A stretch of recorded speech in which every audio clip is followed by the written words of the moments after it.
Trusted equipment, backed by service. Safer patient outcomes begin with the right equipment and the right partner behind it.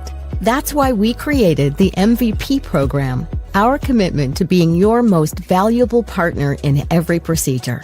When you start using IMP patient protective pads or SteriBump, our sterile surgical bump, you unlock more than just great products. You gain discounted repairs to keep costs down, free loaner equipment to keep you up and running, product discounts to maximize your investment, a 1-year new product warranty, and the exceptional service and support you've come to rely on, delivered by a team that's with you every step of the way. It's more than just a service plan. It's our commitment to stand behind you with best-in-class support, because reliable equipment means safer outcomes for your patients. That's the MVP standard. It's service when you need it, support that's seamless, and protection that's built in so you can focus on what matters most, patient safety.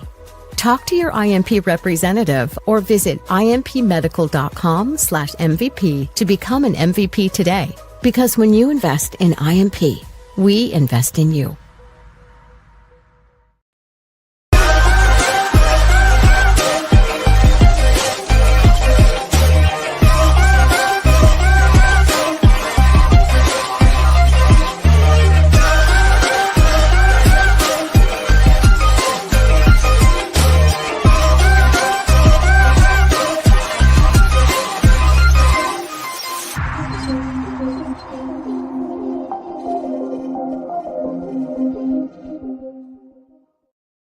Family, it's 8 o'clock. Y'all know what that means. It's time to talk. Big shout out to IMP. I know y'all saw that commercial. If you're not an MVP, what are you waiting for? Give your IMP rep a call today and make sure that you take advantage of all of those great benefits. The MVP program definitely is the way to go if you're looking for added value to a program that you already have in your system. If you're already using IMP, why not go the extra step and get the MVP program? Reach out to IMP and find out how they can help you in your departments right now. Hey, Sharon, how are you? Thank you for being here. A couple of big announcements I want to make. Hi, Tandria. November 8th, the Massachusetts chapter is coming back with its fall event. The Massachusetts chapter is having its fall event November 8th. If you're looking to participate, be a vendor, definitely reach out to me and let's make that happen. And drum roll, Time to Talk has officially now launched the Time to Talk extravaganza. First annual event will be taking place July 23rd through the 26th in Philadelphia. More details. I appreciate everybody who's been behind the scenes making this actually happen. All of the speakers have been confirmed, and the location has been now confirmed. And we are going to go back to the essence of what we're doing. We're going to be talking to everybody in all of the peri-op space. That means techs, nurses, doctors, vendors, everybody who has a hand in that patient safety will be represented at this event. Also launching 3 awards that we'll be giving out at this event. It's the Legacy Award that will go towards somebody in sterile processing. It's actually the Educators Award goes to somebody in the peri-op space.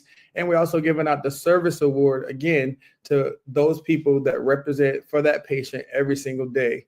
These awards would be an annual thing, sponsored by some big names that I'll be announcing later. The website will be dropping here very soon. And you can definitely get your registration and everything there. Jill, I see you here. Jill, I see you. And I'm going to go ahead and spoil it. Jill is speaking with us from the Apex side. Jill will be in the building. For people that know her and seen her on that stage, she will be one of those special guests for this first annual event. It's going to be monumental. I'm excited. My team is excited. And Time to Talk, just finding other ways to give back to the community. I see Kate, Jill, Tandria, everybody here. Welcome, welcome, welcome. Today, I have a show for you today. It's called Talk Dirty to Me. What does those contaminated instruments actually saying? What are they actually saying when you get contaminated instruments back to the department or even in trades. What does that really say? What does it mean? This season, we've covered everything about processes. We've covered education. We've talked about staffing. We've talked about even water quality. So we've talked about all of those things, right? So then now we're saying, if I still get a contaminated instrument, what does that mean for sterile processing and even the OR? What does that mean? So I reached out to a good friend of mine. Matter of fact, everybody's mad because that's just my bestie. She is here to talk about that process and what that means for the industry when you're getting those contaminated instruments. So family, without further ado, can I give a warm welcome to my bestie, Miss Vanessa Frank.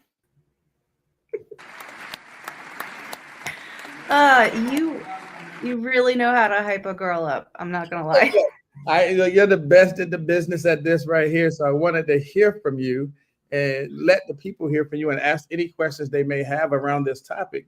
But I know you as my bestie. But for those people who don't know who you are, can you introduce yourself, please? I will do my best. It's hard to follow up after that welcome. But hey, everybody, I am Vanessa Frank. I'm the Clinical Resource Manager for Advantage Support Services, also known as ASSI, if you've been seeing that floating around the universe. And I've been in the sterile processing world for, I think, like 13 years. I stumbled in by accident. I didn't even know what I was interviewing for, much less that they accepted me, because I must just interview really well because I had no idea what I was talking about. And by day 3, I was hooked. And then here I am, and this is my life. And I'm stoked to be here. I also appreciate, Kenneth, that you are throwing me a belated birthday party next year. There we are. It starts the day after my birthday, so it's all about me. Thank you. So look, the part I left out for people, and I just want y'all to know, on that third day, it is a red carpet, black tie event going down. So you get to actually walk the red carpet. There's cameras, there's photographers, there's interviews happening. It's going to be like the grandest of events, and just make sure you got to get yourself together. So we definitely going to look forward to doing that. Hey, Angela, so your birthday party, the event is all going down together. Hey, Arlene, how are you? Arlene said hello. Hey, girl. That's just for you. That's all y'all. So Vanessa, talk dirty to me. If you're getting these contaminated instruments, right?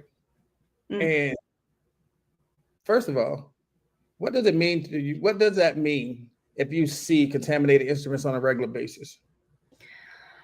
On a regular basis, immediately my brain goes, well, it could be a lot of things. Do you have a whole bunch of new folks that just started and they're figuring it out, and maybe they're not as solid in the process as they should be, that they're missing some things?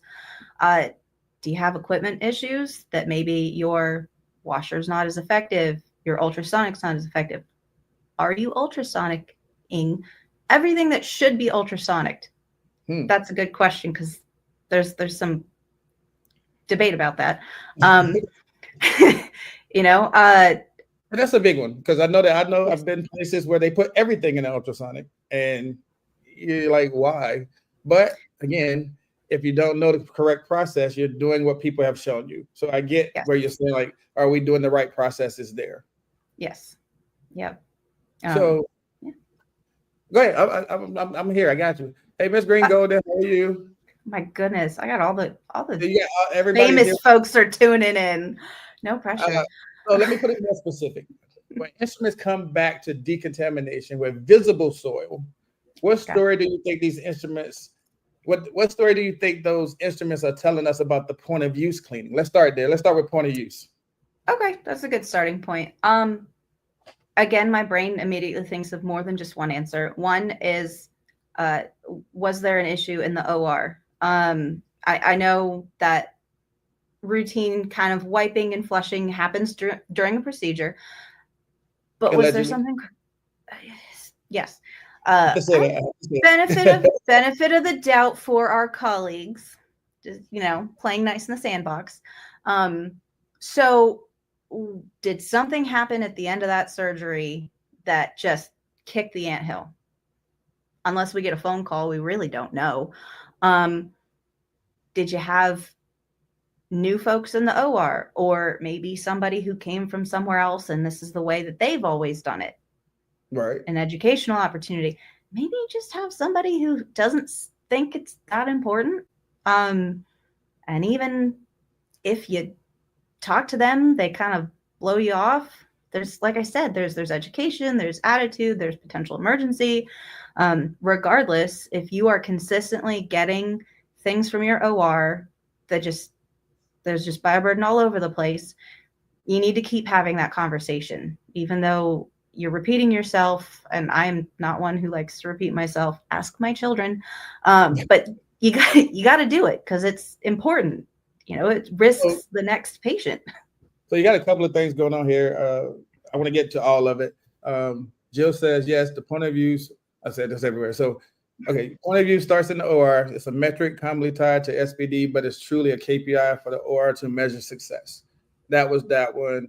Sharon Green goes and say, yes, that's it. No benefit of the doubt. They don't do it. We need accountability, period. It's a standard. Yeah, we can't give them the benefit of the doubt. If you see, and I know that there are places that actually track that, is the point of use cleaning being done so that those metrics can be brought back to the OR, and hopefully some better processing, as you said, education and stuff does take place. Arlene said that doesn't happen in the OR. What are you talking about? Angela was saying that you were right about the ultrasonic. Is it even being ran on the correct parameters in the ultrasonic? Mm-hmm. So just sticking it in an ultrasonic isn't a fix. It's not doing anything if you don't have it on the right things anyway. So all of those things come back to, if we're getting that stuff down back to the decon, and there's still all the gross contaminants and stuff on it, is the point of use being done? We can safely assume no, right? And to your point, is that just an educational piece that we need to try to get involved, get everybody involved? Do we bring in the infection control people? Do we bring in just the OR? How do we play nice in the sandbox, as you say, when they are clearly not doing what they're supposed to be doing? I mean, yeah, if they're not listening to us, we absolutely bring in reinforcements. So yes, your IP, if it's your surge techs who are not listening, well, then go talk to their manager. Don't be cranky about it, but it needs to be, bring in your risk, bring in your quality, bring in whoever can help reinforce the importance of this. Maintain professionalism. People don't like being corrected as adults, but there are ways you can have a civil conversation. Bring data. I mean, we've got it out there, so show the proof of how their actions impact the whole instrument cycle, potentially their next case, and the next patients. A lot of times, Drea said they actually track point of use there, and to the point of the time the talk's talking about how do you play nice. So, well, if you're presenting this data in a format that says you wanted this tray quickly turned over, but I now have to do extra processing because it wasn't properly point of use. People don't see those pieces or tie those pieces together about the decon process. So playing nice, and you said present the data, present the KPIs, all these things. So people don't like being told they're not doing the right thing. So what do you do in that situation? Because you know how that goes. If we're trying to improve that relationship, how do we play nice in the sandbox?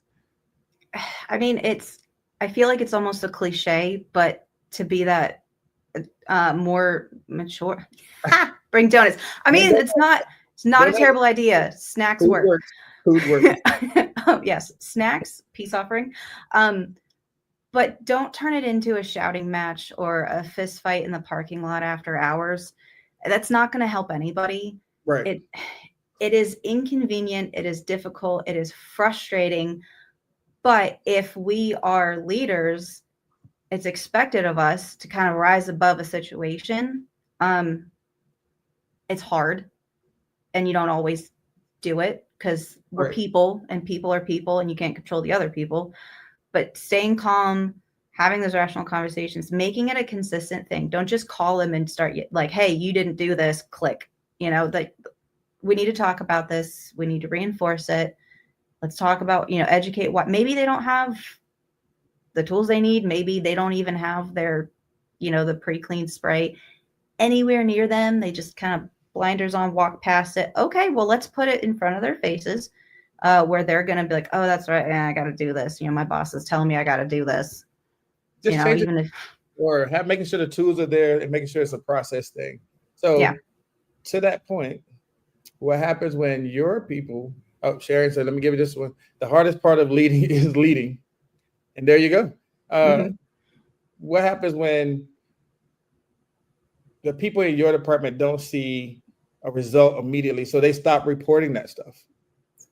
That's happened too. The people will say, hey, nothing's going to happen, so they stop reporting that it's not happening, thus causing more issues during their process, because you're wondering, like, what's taking so long back in Econ? And they're like, oh, nothing, we're just working, but it's a result of other things not being done.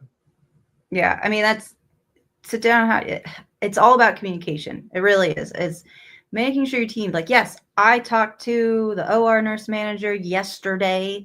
We had this conversation. It is not magic. People didn't just wake up this morning and going, oh my gosh, you know what? I'm going to change everything I do. It's a habit, and habits take time to change, and it takes continuous conversation. So keep reporting it, not to just keep jabbing them like, hey, haha, you're doing it wrong, but like, hey, like, we know you're trying to work on this. This is something we noticed. Maybe you guys can readdress it. Maybe there was still a hiccup in the process. Maybe that person was out that day and they didn't read their email or talk to somebody yet. It is all a conversation and making sure that everyone hopefully has some patience with each other a little bit. And that's great. And so, family, that was the first part of what we were going to discuss, is the point of use cleaning and how do we play nice or educate to the OR part of making sure that takes place. Janine says you have to give to get. Hold the SPT staff accountable as much as hold the OR staff accountable. It's a very good point to what we were saying. If you see something, you need to say something. That sounds like a thing you see on a bus, right? Yeah. So if you see something, you got to say something. But when that doesn't happen, Angela says change happens over time. Data and monitoring is crucial. So yes, making sure that we are identifying these things and making sure that we are talking about these things so that it doesn't just keep happening, right? Jill said it's so important to follow up with people who report issues so they know you listened and did something. That's the other piece of it. The communication aspect says we have to make sure that once that person reports something, yes, we do follow up and say, hey, I did have this conversation. Like I said, you don't have to tell the result of it, but say, hey, I had this conversation. We're going to be still tracking it and just making sure that the things that we're saying does get implemented. Crafting Mom here says, if we as professionals are serious about patient safety, there comes a point when it has to click. There we go. There should be a deadline. There's a deadline for compliance. Like, isn't that how we KPIs are not eternal. We're not going to hopes and dreams it forever, but like, hey, we're giving you a window. There might be a onesie twosie outlier, but y'all got to get this together. What if my window's a year? I'm going to monitor this for a year. Is that too long? Because if we're saying because once you give timelines, people kind of, just like when we do the quiz, right? If you see a timer, it changes. Like, it changes people's mindset. So again, back to your point of let's be nice about it in a nicer way, I guess. But we have to be measurables that we can measure, right? You have to have a time frame, and I see that. Patient safety is the cornerstone of what we do. So just making sure that we're keeping that in sight. So now we've corrected kind of the point of use, and instruments are coming down, and we're getting them through the process. And hey, we're on the clean side. And now what happens if those same instruments still show contamination after going through your automated washer? What does that say about the way our processes or equipment is being managed? Oh, that's us too, right? It could be us too. So 100%. Now through the process, and on the clean side, you're still showing stuff. What does that say about our process and equipment? Yeah, that is a combination of, is the manual cleaning being done? I have heard some folks say, just let the chemistry do its work. Yes, our chemicals do work, but they need some help sometimes. So, our brushing and our flushing and all of that, very important to still do, especially when you get that gross debris from the OR. Your chemicals aren't magic. But also, to the point said earlier, is are your machines operating the way that they should? That's your routine testing. That's your maintenance. That's making sure that you're using the right chemicals in the right dosages for your machine. you don't have any water quality issues. Like there's a whole laundry list of like little things that can add up to create, issues on the clean side. That's very good points. And we want to touch a little bit more on that, but we're going to do that right after this commercial.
If you want to be one of those people who can get on that stage and captivate a room, definitely reach out to UCDI and take that language mastery course.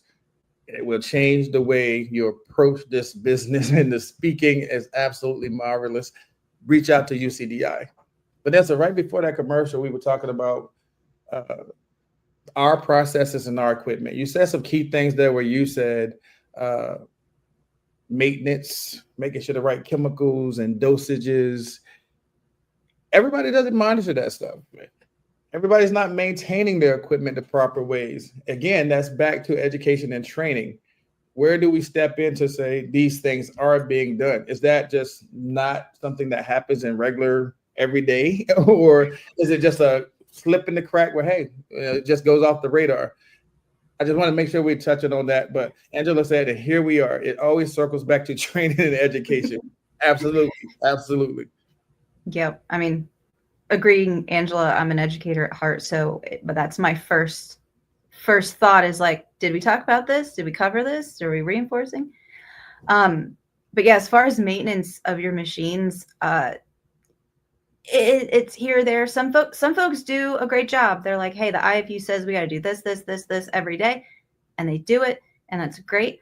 Other folks, it's kind of like, me with my dishwasher. I don't really pay attention until it stops running, and then I'm like, oh, what do I do? Yeah. Don't treat it like your dishwasher. But if you're not sure, your IFUs, like that's the IFU for your automated washer is ginormous, and it's super detailed. And I mean, not all the information may be relevant to you as its operator. Yes. But they detail your daily, your weekly, your monthly. I think, if you've got every 2 years, like they detail all that out. And then if you're still not sure, call the rep, because that's what they're there for. They're supposed to be helping you maintain your equipment. If it's been a hot minute since you've seen them, heard from them, say, hey guys, like, are we due? Are you in the area? Have them come in. It's just not about relying on like your biomed to do their little routines and sign off on the little sticker on the machines. It's actually following, and dare I say it, we're following IFUs that tell you weekly, monthly, quarterly what you're supposed to be doing. Do we have records in our departments that saying that we are doing these things? I know we do everybody gets up and they say, hey, we do the testing, but are you checking the arms? Are you doing that other maintenance stuff that has to be done to make sure that they're running properly? Back to I heard you say chemistries. Are we following the IFU for the chemistries correctly? Or do we have the right temperature of the water in the sink? Are we rinsing off the pre-cleanse before we go to the enzymatic? Oh, I don't want to say that out loud, but they say, you can't do that. You got to rinse them off before you put them in there, or they counteract each other. But I'm not the one to say that. I didn't say that. So are we tracking and monitoring these things? So when we're seeing just contaminations and instruments coming out of the automated washer, I know people automatically say, well, send it back. Yes.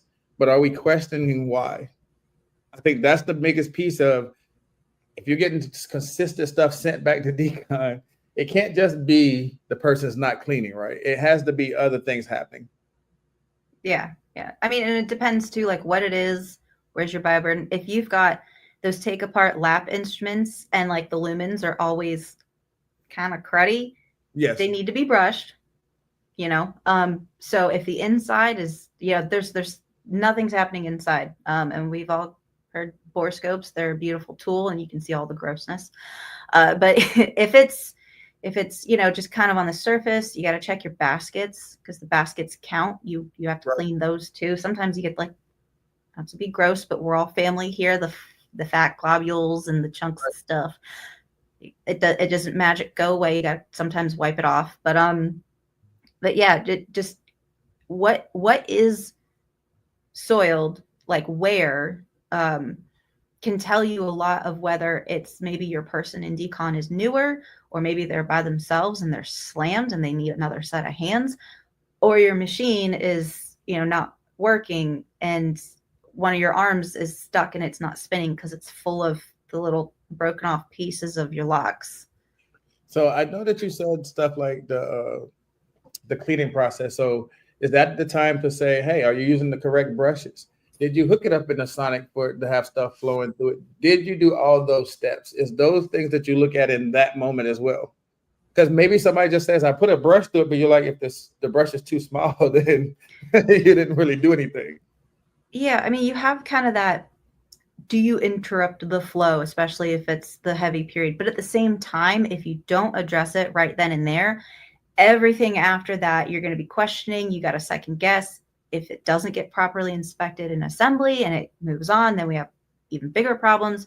So if something comes to the attention of assembly and they call, you know, the lead, the educator, whoever, be like, hey, like, I think there's something going on in decon. Can you check on Kenneth?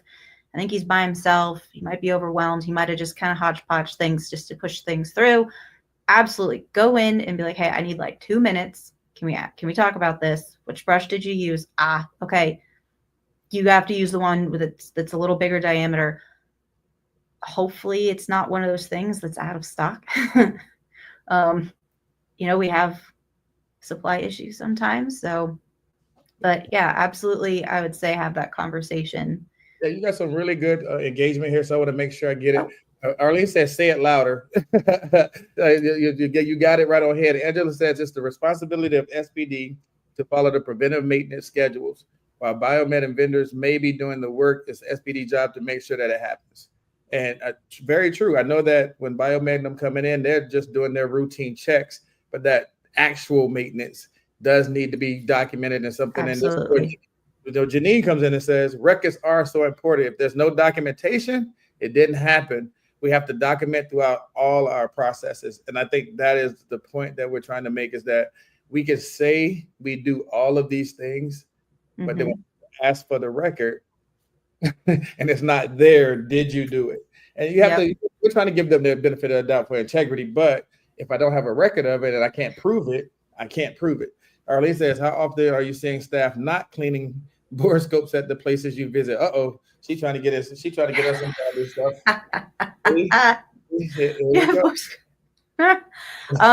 Yeah, that's definitely something that, especially folks who maybe they're just implementing a borescope, like make sure you hit it home, is like, okay, so you stuck it down a channel and it's, whether it's gross or not, honestly, even if it looks clean it, like wipe whatever the IFU says to do in between.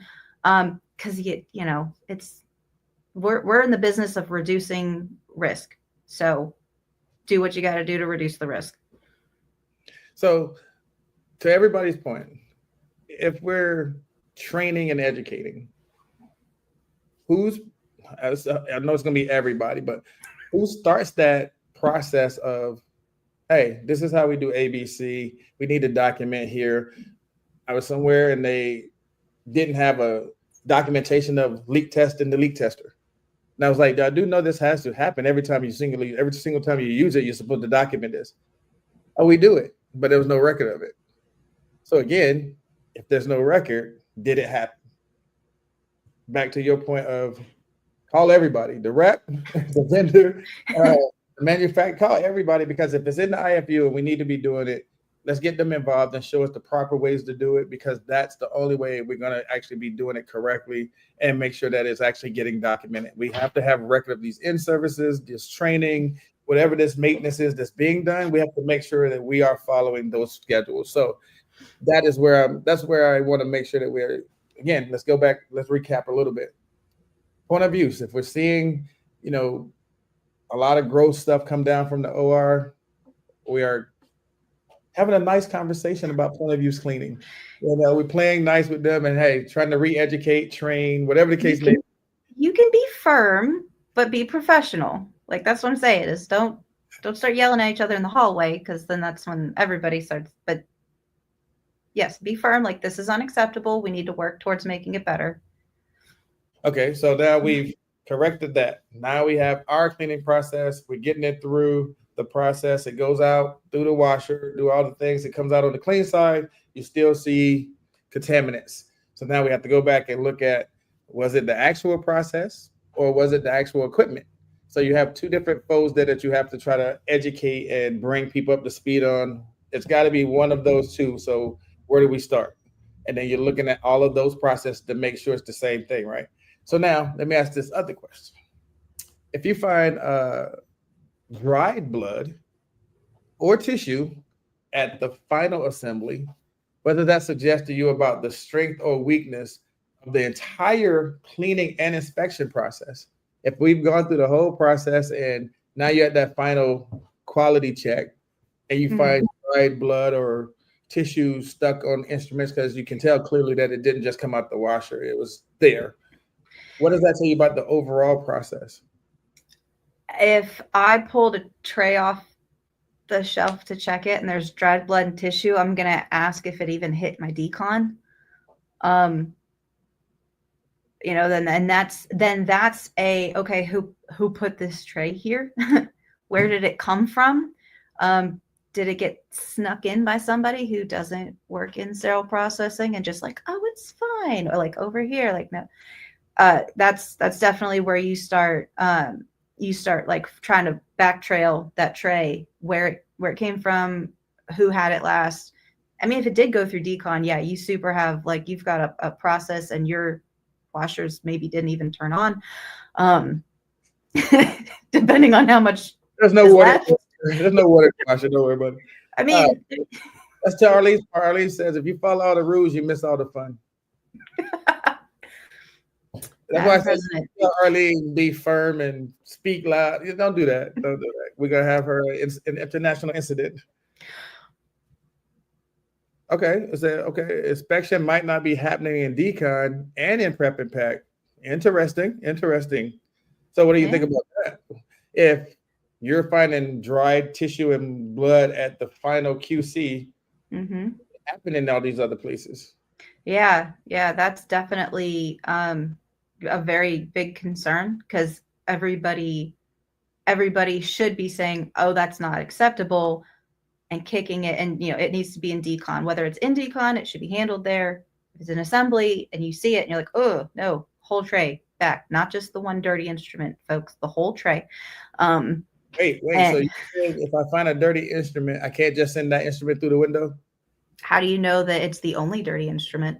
I just want to ask the tough questions. I'm just saying. That's okay. That's that way though. I've seen people send that one instrument back. Yes, and it's one of those. It's like, okay, like, is the tray a turnover? But at the same time, again, we are in the business of reducing risk. Do we do the right thing or do we do the easy thing? Ooh, okay. Right thing or easy thing? And say, y'all, that's the theme for today. Is it right thing or easy thing? I want to get Simone's comment in. She says, definitely investigate. Was it put on the return cart in error or something else? Why was that tray in that space with the dry tissue and blood? We're going to have to do some investigation and get around that. And we're going to be right back with Vanessa right after this commercial. In a world overflowing with noise, are you truly being heard? Or better yet, are you truly listening? Kenneth Campbell, industry author and expert in sterilization, is back with his latest book, Learn to Listen, so others are willing to talk. This book isn't just about hearing words. It's about understanding, connecting, and building trust. Whether you're leading a team, navigating relationships, or simply striving for better conversations, these practical strategies will transform the way you communicate. Imagine a world where every conversation leads to deeper connections, resolved conflicts, and greater influence. It's possible when you learn to listen. Are you ready to elevate your communication and create meaningful relationships? Learn to listen so others are willing to talk. Available now.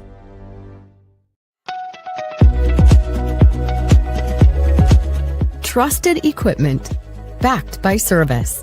Safer patient outcomes begin with the right equipment and the right partner behind it. That's why we created the MVP program, our commitment to being your most valuable partner in every procedure. When you start using IMP patient protective pads or SteriBump, our sterile surgical bump, you unlock more than just great products. You gain discounted repairs to keep costs down, free loaner equipment to keep you up and running, product discounts to maximize your investment, a 1-year new product warranty, and the exceptional service and support you've come to rely on, delivered by a team that's with you every step of the way. It's more than just a service plan.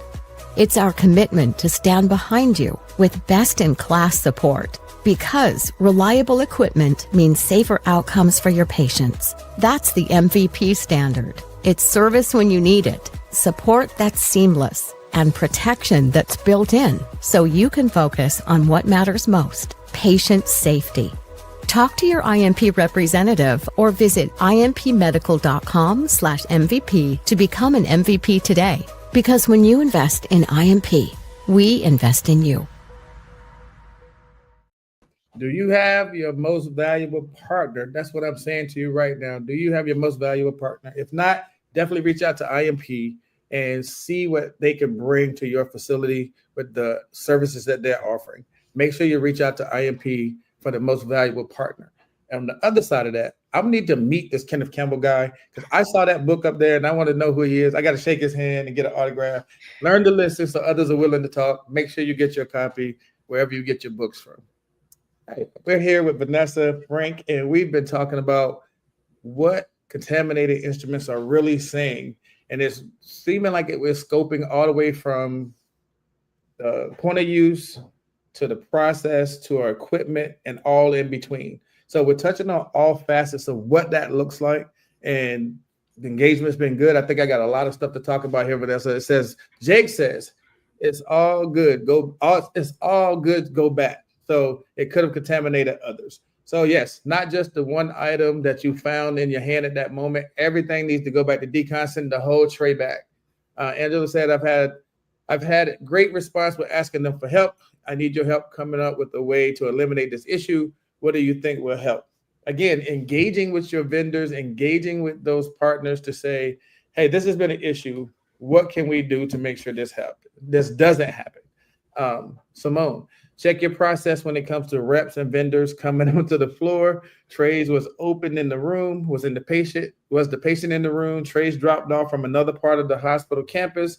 There's so many variables. Loaner trays should always go through decon process every time it's checked in. I have seen that. They bring the trays in and you don't know where it came from. And they say, hey, all right, let's do this tray, wrap this tray, do this and that. And Janine says, sneaky reps. Yes, you have to make sure that tray does go through your decontamination process. Simone said, is everyone aware what the protocol is when a tray is open in the OR and the patient is in the room? Absolutely. Making sure that, again, to Vanessa's point of the training and education, that everybody's on the same page and we're all following the same rules, because we know not everybody plays by the same rules when it comes to that kind of stuff. And that leads me to this next thing that I want to ask about. And it says, when you notice contamination trends across different surgical specialties, so we're not just talking about one specific thing, like not just ortho, GY, everything. If you notice contamination trends across different surgical specialties, what bigger message does that send about the culture, training, or systems in sterile processing? That's a kind of loaded question, because if you've got contamination just everywhere, essentially, Yes, that is a process issue. That is education issue. If it's getting through to your clean side, that's also an equipment issue. Like that's where you make the all encompassing exhaustive list, and you're like, all right, guys, we've got to figure out what's happening. Not a finger pointing necessary, like, hey, so and so's in decon and they're not doing their job, but okay, we will re-educate you, but like you also need to understand we have this standard. You have to do these things. We have IFUs, we've got processes, we've got policies, we have expectations, and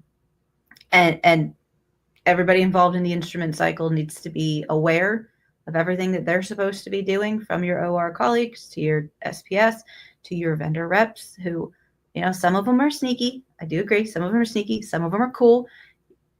If they're sneaky, then you need to have a good old heart to heart with them and say, this is no longer acceptable. If you've got locked doors, guess what? You can just take away their key. Or if they've got a badge, revoke their access. I don't know what to tell you. I don't not in charge of your hospital, but they shouldn't just be willy-nilly coming into your department. Right. They are guests. They don't work there in your department. So I think one of the key things, and I saw a couple of things here. Arlene said, do the right thing when no one is looking. And that's always going to be that one thing that we hope that people are doing right. You want to hope that the training, the education, the time that you put in, getting these people to a certain point, that when you're not around, that stuff is still happening. You want to hope that that's how that goes. And again, so one of the key things I said in that last thing is culture. Yes. What is the culture?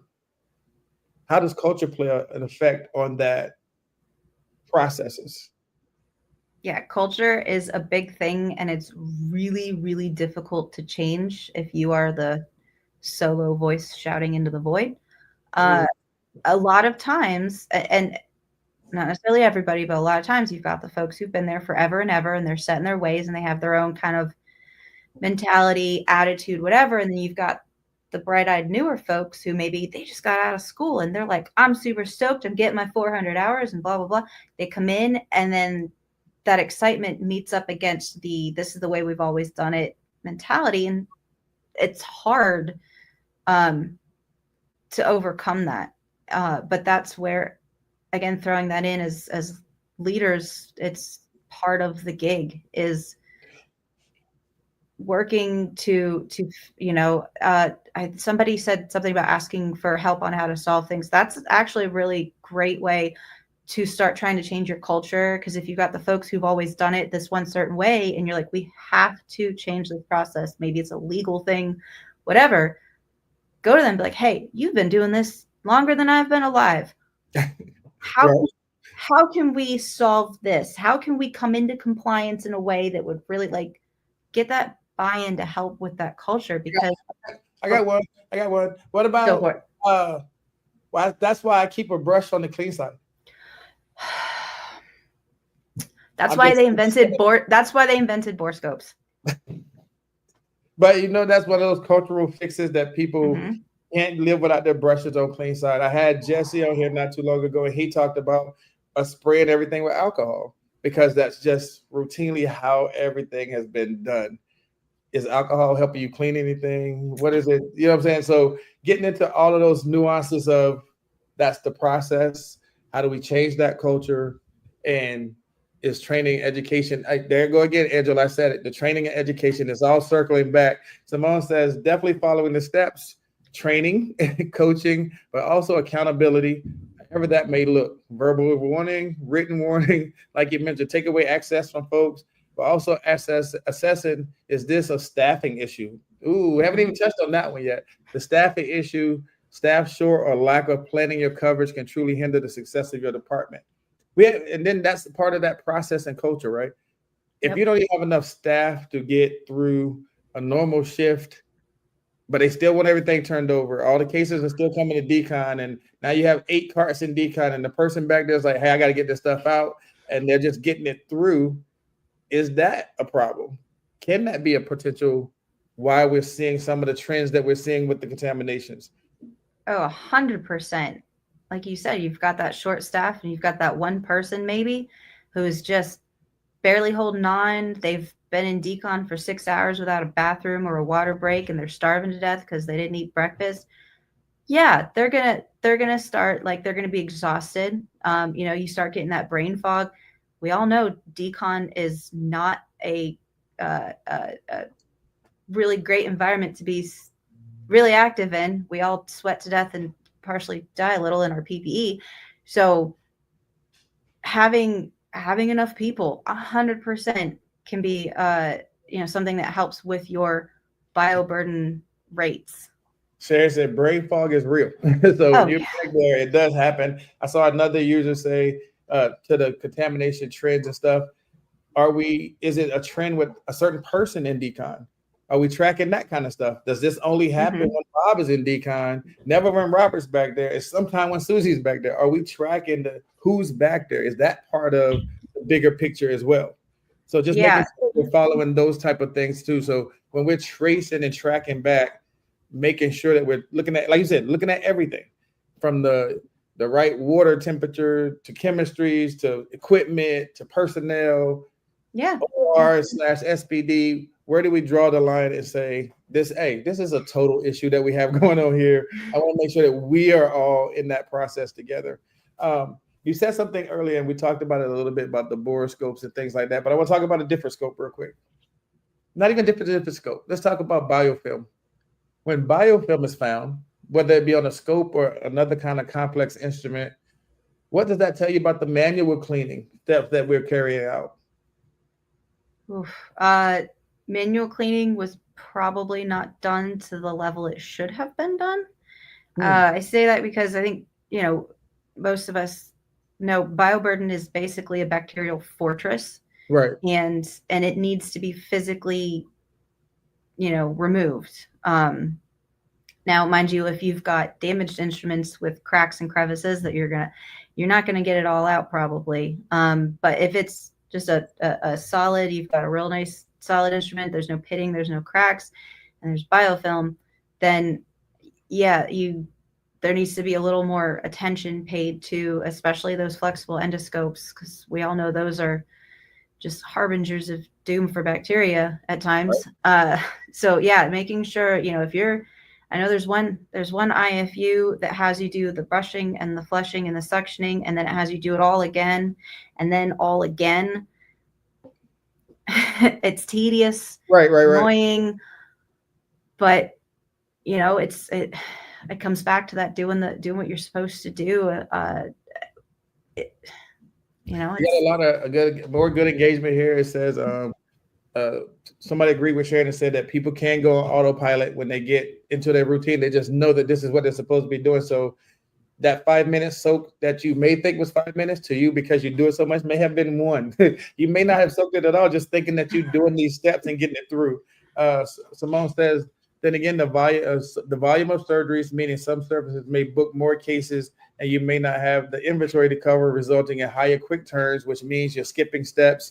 Again, just because we have to get that tray back up, right? Sharon said it's it's not being done correctly. Again, all of these are things that we see, we try to mitigate. But if you're short-staffed and you're dealing with short-staffed, are you truly in decon watching the process? You're still trying to make sure that all of the case cards got into the OR. You're still trying to make sure that the rep brought the right trays in. So from a managerial standpoint, you're still trying to make sure your department runs. So you're not watching the person truly going through decon. You just know that, hey, there was 8 carts and now it's 1. It's like, what happened? Again, Arlene said Vanessa is killing it tonight. Yes, she is. Definitely covering all the pieces, and we're definitely going through and touching on all the subjects, and she's definitely making it happen.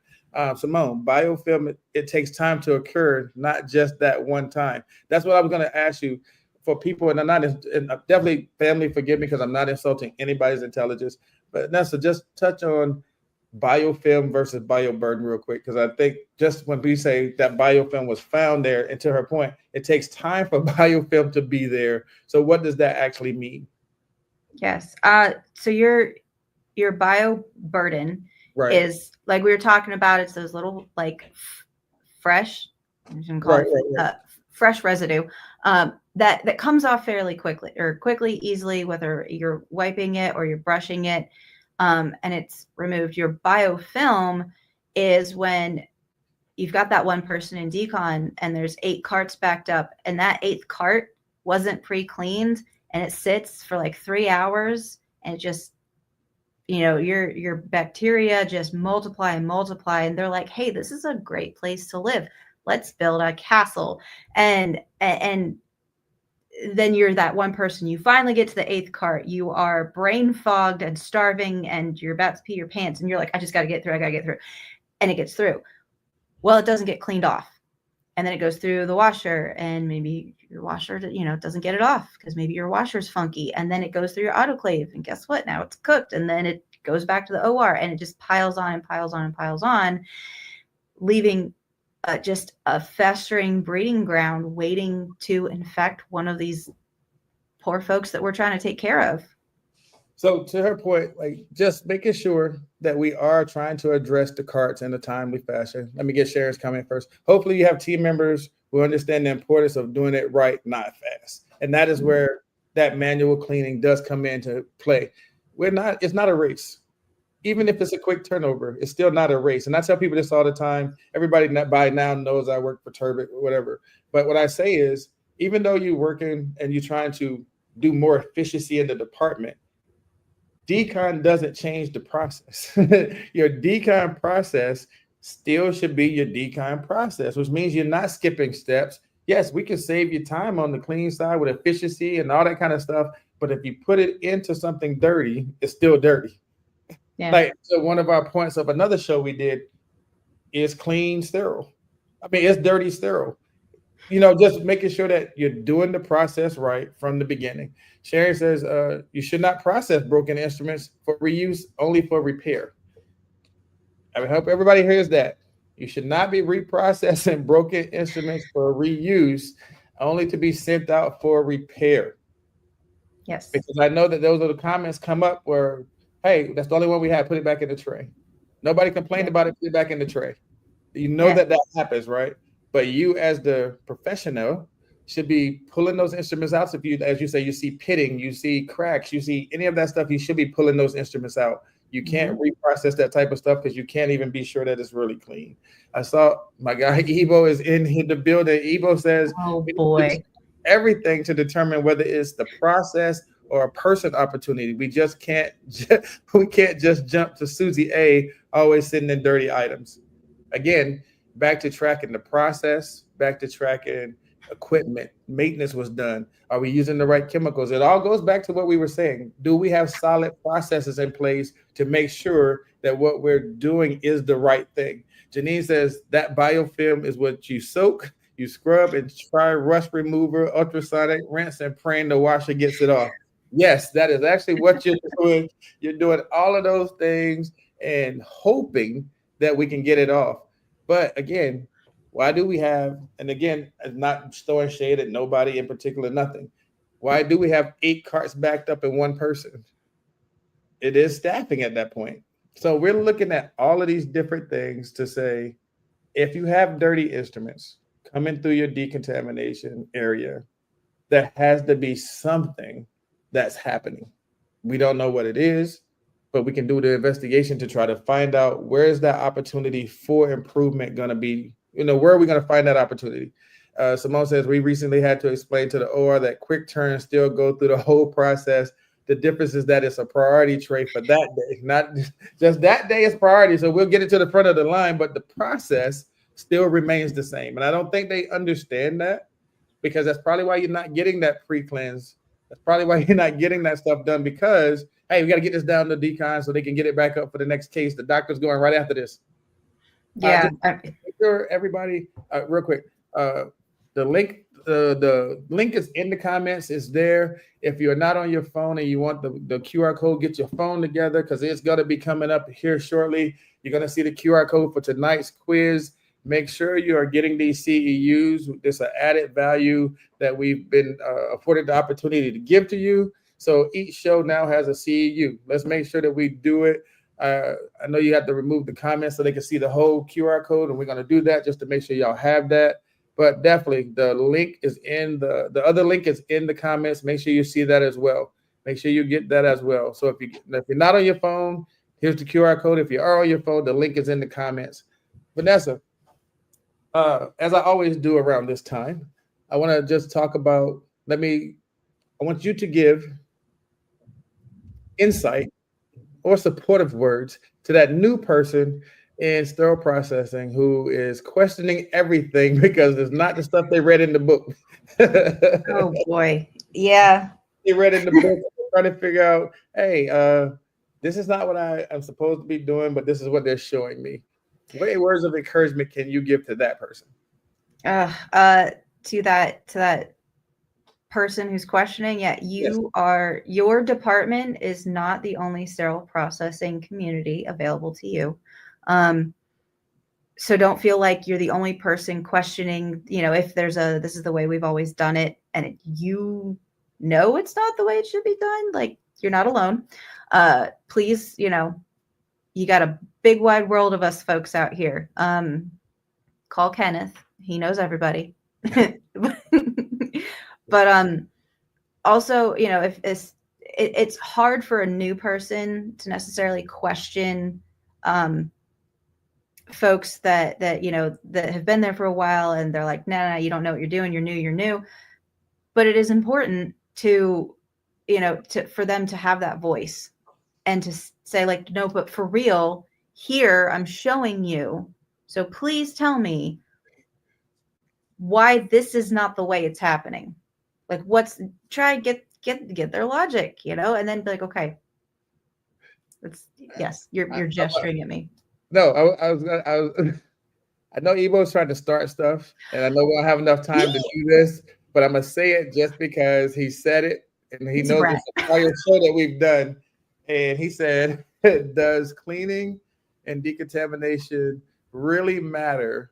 And we have paper circulating that says that the bioburden has no effect on sterility. I don't have enough time in this show for that right now, Ebo, but that is a true question, and I'll give you a few minutes because I don't know if you've seen that study or you saw it on my show here. Oh, he said that was Gerald, not Ebo. My fault. Gerald. Oh no, it's Ebo. It's Ebo. That was Gerald. Uh-huh. Gerald answered that one, but to that point, when there are studies coming out, and we talked about it on a different show, and we talked about the need for more research, but when there are studies being done as the one that was referenced that says that bioburden can be sterile, does that mean we change processes for the cleaning and decontamination of stuff? To Gerald's point, does it really matter if it gets through and they say, hey, it's fine? So, okay, to that point, let's say hypothetically that study, the bioburden is sterile, and then parts of it go into the patient and they get sewn up, and the patient's body is like, whoa, guys, there's something weird in here, and starts to react. Do we really want that for our patients? For them to have, even if it's sterile? You got sterile gauze that gets left in people. It's sterile. It should be fine, right? Similar concepts? No, it's awful. They end up having all sorts of problems. They have to go back in. They have to try and figure out why they're having all these adverse reactions. That's my opinion. That's where I stand on that. I just love the comments. Simone said that infamous study. Everybody's heard about this study. The study has shaken, the foundation of what we know to be true for sterile processing. However, as the host of that show, I will say, I think that it does need more research, but I think that forward thinking, we should all be looking at, is there room for change? I don't know. I just say I'm impartial to all of it. I just want people to make their own decision based on what they're reading and what those studies actually say. Again, this has been Vanessa Frank. She has definitely lit up the room tonight with all of the nuggets that she dropped everywhere, and I appreciate that. I want to give one more thing. Put it on your calendars. Save the date. More information to come. The Time to Talk extravaganza is going to be taking place. It's going down July 23rd through the 26th, 2026, Philadelphia, Pennsylvania. I can even tell you the venue, the Notary Hotel. I can tell you even all about that already. But the Time to Talk extravaganza. If you will not want to miss this event, it's going to be epic. Vanessa, today you talked dirty to me. You told me all the stuff that people wanted to hear. Like, we talked about pre-cleaning, we talked about maintenance, we talked about training, education, we talked about process, we talked about culture. You hit it all right on the head and gave everybody the answers to their questions. We addressed a lot of the comments, and I want to say thank you. You have come through and you have shown love to the family. We should have had you on here sooner, but I am glad you're here now. And I appreciate you coming through and enlightening us with everything. Again, any last words for the family that you want to shout out to them today, to everybody watching? What do you want to say? Oh my gosh. First off, thanks for showing up, guys. I appreciate you hanging out with me on a Thursday evening. I know. Well, depending on your time zone, but for me, it's the evening. It's past my one kid's bedtime. But yeah, thank you for your comments. I know that what I say is not the one and only way of doing things and thought process. So I 100% love the dialogue. The fact that whatever I said made you go, I want to say this too. I love it. Let's keep it going, because that's what helps our industry just keep moving forward and growing. Definitely. Again, another big shout out to IMP for making this all possible. IMP, if you don't have them as your most valuable partner, reach out to them today. Check with your local rep and see how they can help you transform your department from just having a sponsor vendor to having a partner. See what they can do to help you along that path. Family, it's been time to talk. Tandrea, thank you. I saw it too. Tandrea does have her book. I saw her say it. I have my copy, and I know she has her copy. So we talked about it. Definitely same time, same place next week. As always, it's been a time to talk. I hope to see y'all soon. Thank y'all for showing up. Vanessa, thank you for being here. Family, we'll see y'all soon. Thank you.